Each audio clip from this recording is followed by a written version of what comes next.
is Indian country today? Esquili, yes. Thank you for joining us. I'm Patty Thalahungva. For tribes that are not federally recognized, the lack of federal aid is making it harder to help tribal members. The Matakeeset tribe in Massachusetts says it has lost one person to the coronavirus. The chairman, Larry Fisher, says since first contact, his tribe has fought off efforts to disband them. He says the lack of federal recognition and the lack of federal aid is forcing his tribe to rely on volunteers, grants, and philanthropists.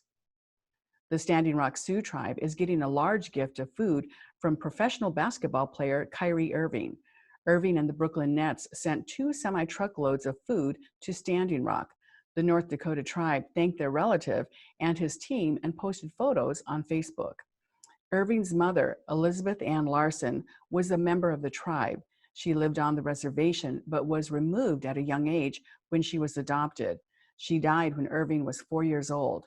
2 years ago, Irving went back to his mother's reservation and was recognized as a tribal member. He was given the name Little Mountain in a tribal naming ceremony. As we head into Mother's Day weekend, a resolution passes in the U.S. Senate to recognize the contributions of American Indian, Alaska Native, and Native Hawaiian women to the nation. Senator John Hoeven from North Dakota is the chairman of the Senate Committee on Indian Affairs. He says, quote, "Today and throughout history, Native women have had tremendous influence in all aspects of our society, including business, arts, education, literature, science, sports, public service, and through military service to our country." Senator Lisa Murkowski from Alaska and Tom Udall from New Mexico introduced the resolution recognizing the heritage, culture, and contributions of American Indian, Alaska Native, and Native Hawaiian women. Many tribal nations are matriarchal and have traditional women leaders. Now, for the latest in COVID positive cases in Indian country, let's go to Jordan Bennett-Begay, our Washington editor. Jordan?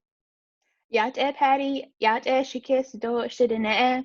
So as of this morning, there are a total of 3,923 positive confirmed cases and 119 deaths in the Indian health system. Again, that is 3,923 positive confirmed cases and 119 deaths. And this is according to Indian Country Today's data in trying to gather as many cases as we can. A lot of these cases did come from Navajo Nation. They saw 103 new cases as well as 3 additional deaths. The Cherokee Nation in Oklahoma has 1 new case, and in White Mountain Apache in Arizona has 19 new cases, Patty. How many for White Mountain Apache? 19? 19 new cases, yes. And they have just north of 200, they have approximately a total of 229 cases on their reservation within their tribal community. We're seeing that number just continue to climb. And we're also understanding that the city of Gallup, New Mexico is also under lockdown this weekend. Yes, this is the second extension of that lockdown that's happened that was asked for by the mayor. So this includes, that non-residents can't go into Gallup. All roads are closed. Only 2 people will be able to go. Is available in these vehicles that go in and out, and residents of Gallup will also have to wear face masks when they go out grocery shopping or going to get medicines. All right. And what else are we working on, Jordan? So we're also looking at the Supreme Court case on Monday, May 11th. This is the McGirt versus Oklahoma case. And so for the first time in history, the Supreme Court is live streaming the oral arguments. So people outside the court walls will be able to hear us for the first time. And this is going to be an interesting case because it focuses on tribal sovereignty within the state of Oklahoma. And it's the second time justices will hear arguments on deciding if the eastern part of the state is a reservation. And this case involves the conviction of Jim C. McGirt, who is a member of the Seminole Nation of Oklahoma. And we're really keeping an eye on Justice Neil Gorsuch, who will be the 9th justice on this bench. All right, and that's Monday. Jordan Bennett-Begay, thank you. Thank you. and we'll be right back.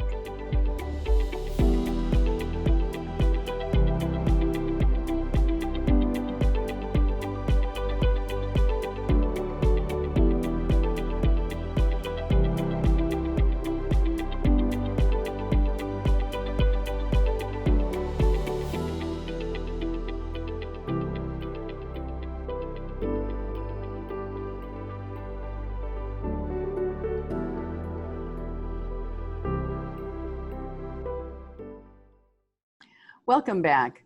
Friday, we have our Reporters Roundtable, and joining us today is Lori Edmo. She is the editor of Shoban News for the Shoshone-Bannock tribe. Welcome, Lori. Good morning. And also joining us today is Kolby Kickingwomen, and he is based in DC. He is a reporter for Indian Country Today. Hi, Kolby. Good morning, Patty. Thank you for having me. Sure. Let's start with Lori. You know, what is the biggest surprise that you've had in coverage of the coronavirus that's around Fort Hall, around your tribe?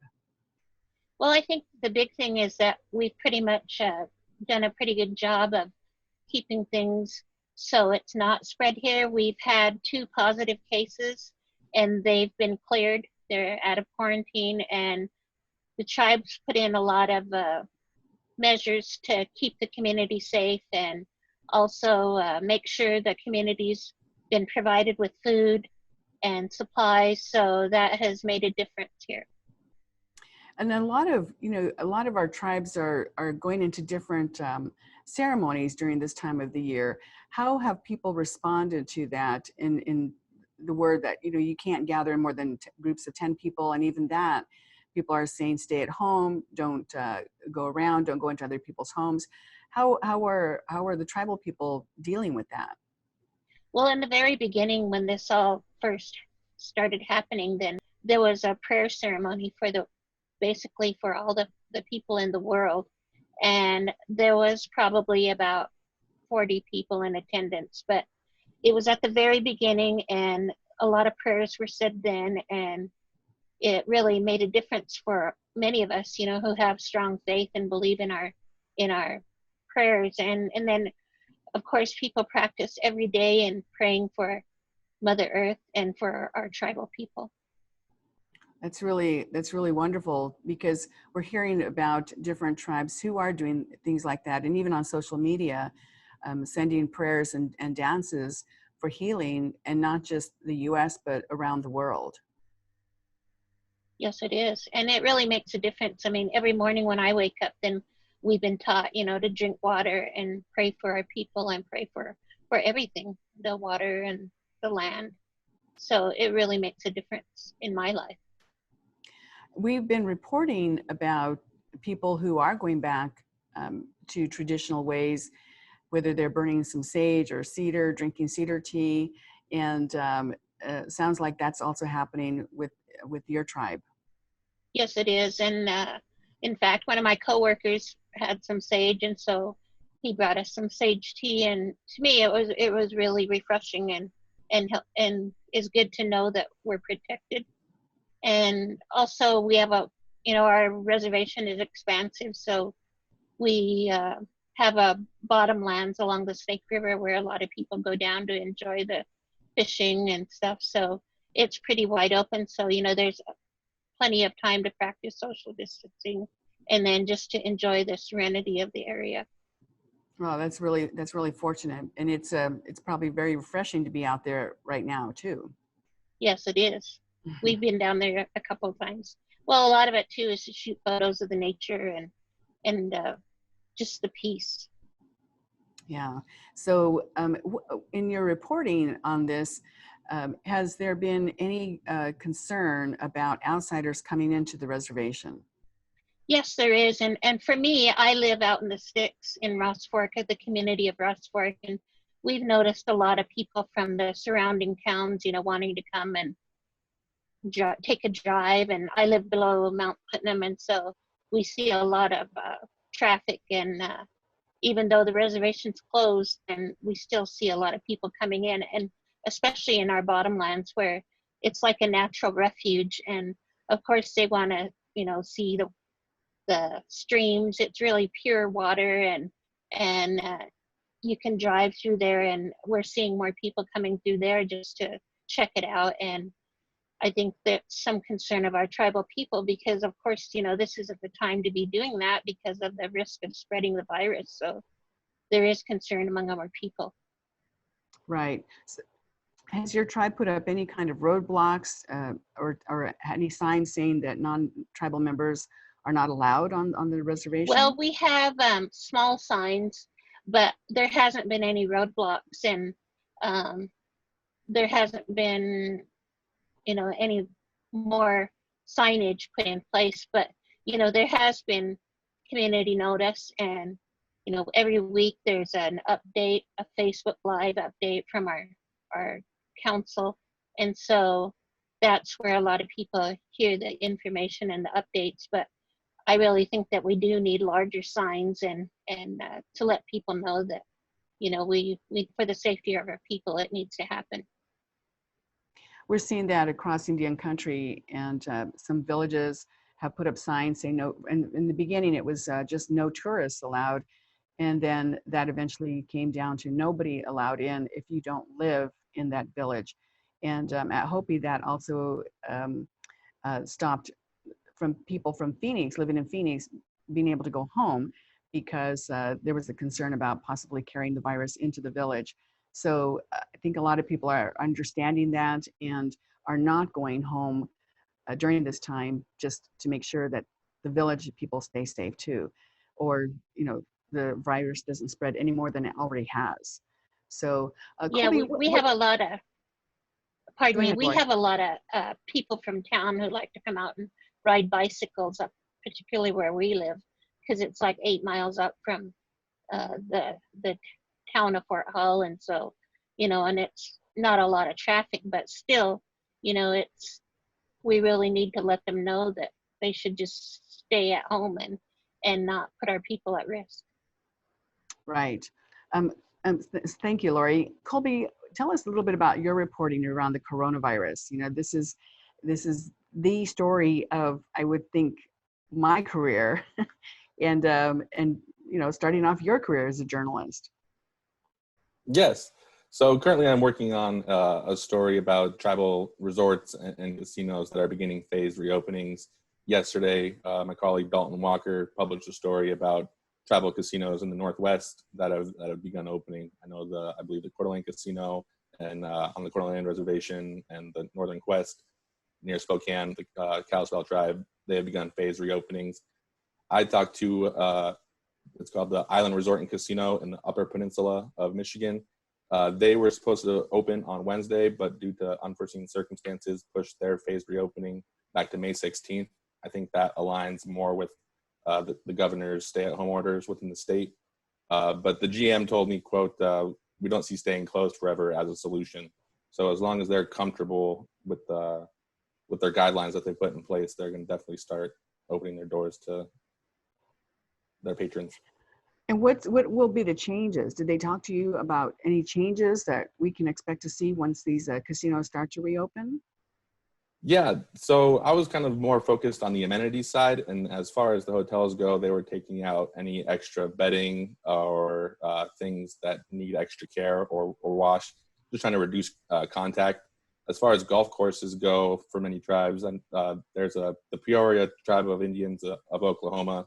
They've had their golf course open for almost 3 weeks now, I believe, and they have they wash the carts down after every use. They turn the holes inside out so people don't have to reach in and grab their golf ball after they hit it in. So it sounds like they're going through some very extensive measures. But golf is one of those sports where there's not a lot of congregation, so it makes sense that tribes are going that route. Wow. So making some cleaning, but there's interesting ways that tribes are approaching reopening, and with their casinos especially. So yeah, it's going to be a different world, and we're hearing people talk about not returning to normal, but returning to something that's a different kind of normal. Yes, certainly. And then the Island Resort and Casino in the Upper Peninsula of Michigan, they have it so they're not requiring their patrons to wear masks, although they are encouraging it. And the GM, he said that, they're not going to actively police the floor. If, say, a couple comes in, they're not going to make sure that a husband and a wife have to play games 6 feet apart, but they have made it so that it allows for social distancing while you're playing your games. Yes. So, and then in these cases, again, tribes are working with the states. Are any of them opening up, even though the state may still be under a stay-at-home order? Some are. I think, it definitely depends on the states and there's in the state of the coronavirus. I know I reached out to the Oneida Nation, I believe, in New York, and I've yet to hear back, but I know that, New York is kind of one of the epicenter states, and that they may have more stringent precautions and guidelines when they do reopen. Yeah, so it's so interesting to see, how states and also how tribes are making that decision to reopen and when, and yet other tribes have been. We interviewed the chairperson of the Bay Mills tribe, and when this whole pandemic started, they were the tribal council imposed a 90-day stay-at-home order. So they didn't wait around. They didn't go month by month or 2 weeks by 2 weeks. They sent a very strong message saying 90 days, just prepare, hunker down, and then we'll go from there. So they're still under their stay-at-home order, and they're looking at how they're going to reopen their casino. So we're following that story as well. Lori, what about your tribe and any plans to reopen any of the businesses? Well, everything's still pretty much shut down. Only the essential workers are, coming to work every day. And we've been notified yesterday that they're going to continue they call it safety leave for the tribal employees and the community until May 15th. So, and we've had to do these safety plans, all of the tribal departments and managers, and they've had to develop a safety plan for when all of the entire workforce comes back to work. So it's just for the safety of all of us. So there's no risk of getting the virus, and like using masks and having hand sanitizer and gloves, wearing gloves, and trying to minimize the risk as much as possible. And what about taking temperature? Because some Yes, restaurants in California. Yes, they have put in orders for thermometers, but because of the demand, the supplies are pretty low. So today we're supposed to find out, if more about, what's available. So hopefully there is. Back order on thermometers as well. Yes. I actually found that. Go ahead. Well, that and, some of the other supplies like Clorox wipes, stuff like that, then that's in short supply too. Yeah, boy, it's amazing what you find in your cupboard or your closets when you're trying to look for something. I found 2 thermometers. Who knew I had 2 thermometers? But we're our people are needing those kinds of things as well. The federal relief fund checks were sent out, and Kolby, you wrote about that, how people were starting to spend their relief funds. Yeah, I think a lot of people have realized that this isn't going to end anytime soon, and so I don't think many people kind of went out and blew it per se. I talked to a woman that was reinvested in her home office. She worked in graphic design, and so she needed 2 monitors in order to, really see the colors and stuff like that for what she was designing. And then I talked to a woman in North Central Montana who was kind of making her family more self-sufficient and invested in chickens and seeds for her garden. So it's pretty neat to see people investing in themselves and putting that money away. And you also, there was also a part in there about how people are looking at this and really understanding their mortality. And so looking at things like life insurance, which, again, for a lot of tribes, that's a taboo to think about your own death, to talk about your own death, let alone to plan for your own death. But some people are starting to look into that and putting their affairs in order. Yeah, and like you said, a lot of our tribes, that's just not something that we talk about. But this is once in a lifetime thing. And so for people to face that and to seriously take it into account, you know, looking after their family after they do pass, it's a benefit that, you know, I think will go a long way. Now, Lori, did you cover any of coverage on that with the relief funds being sent to tribal members? We haven't yet because I think a lot of people are still waiting on checks, and some of them may have not had direct deposit, or else they filed, you know, like through H&R Block or whatever. And I know that there's been some who've received them, but it's something that we haven't written about yet, but we probably will be. So, because I've been, you know, just following, you know, if people have received them, and a lot of them have said they haven't received their checks yet. Well, that was another story, another point brought out in the story that Kolby reported on, is that a lot of, what is the term? It's underbanked,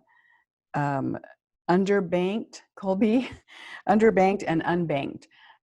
So that's a term for people who don't have a bank account. And so when they get their tax refund checks, it's mailed to them as a check and not deposited into a bank account. But there was some effort to get Native people to open up bank accounts, right, Kolby? Yeah, I believe so. And there's also some new news on that front today. Senators Bernie Sanders, Kamala Harris, and Ed Markey, I believe is his name, the senator from Massachusetts. They introduced legislation today that would give every adult $2,000 per month and up to and $2,000 for every child up to the age of 3 for as long as the pandemic goes on. So it'll be interesting to see how that fight in the Senate goes. Yeah, so the whole idea of banking is social justice. You know, how do you get people to sign up for a bank account so then they can get those direct deposits? Because the other side to that is the amount of fraud that we've also reported on in people who are receiving checks, but having somebody trying to intercept that to get their, you know, make a phone call to somebody and try to get their banking information. It's amazing what can be happening in a pandemic when everyone's so concerned about their health. There are still predators out there. So that's another aspect of this that we're covering. What else have you reported on in your tribal paper, Lori? We've done a variety of things, and right off the bat, we did some features on some community members who make masks because they saw a need for it. So we interviewed a number of local people who make them, and it's turned out to be, you know, really in demand. And even our tribe is asking for community members to submit. They have a request for proposal to make a number of masks for our tribal employees. And then we did a feature on some bead workers because our tribe's known for the beautiful beadwork they create and how tough it is to get supplies, because one of the stores that provides craft supplies, they shut down, and so there was really only one locally that provided it. And so fortunately, you know, many people stocked up, but still, you know, there's a need for the craft supplies they need, like beads and thread and stuff like that. And we've also done some, just to give people a break from, you know, just focusing on the pandemic, then we've done a lot of photo shoots of the nature scenes on a reservation, and we've shot video, and just to have some peace, have some serenity, to, you know, take a break from it.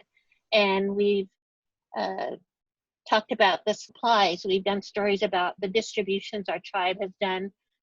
Right off the bat, they provided potatoes because we have a real agricultural area here. So 3% of the potatoes grown in the United States are grown here. So they distributed potatoes, and we have our own buffalo herd, and they provided buffalo meat. And then we also had steelhead salmon that was distributed, that we received from the hatchery up in central Idaho.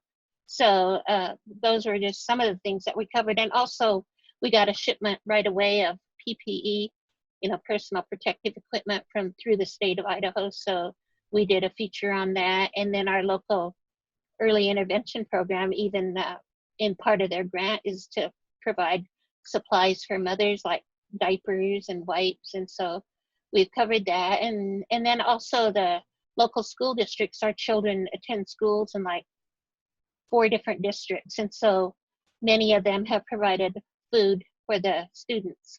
And one of them is called the Bronco Bite. So it's where the school buses go around and distribute lunches.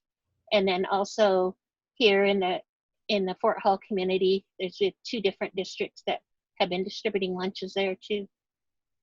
So Well, it's just a variety. You're making me hungry and you're making me envious. Buffalo and salmon, Lori. Okay, I don't know. Can you compete with that, Kolby? No, definitely not. Well, I want to thank both of you for being on our program today, and can keep up your good coverage on this coronavirus pandemic in Indian country.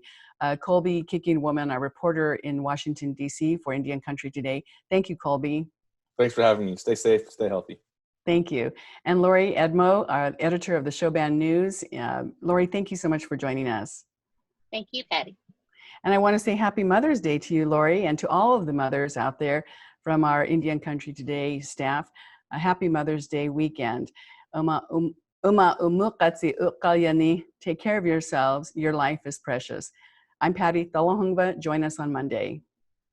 This is Indian Country Today.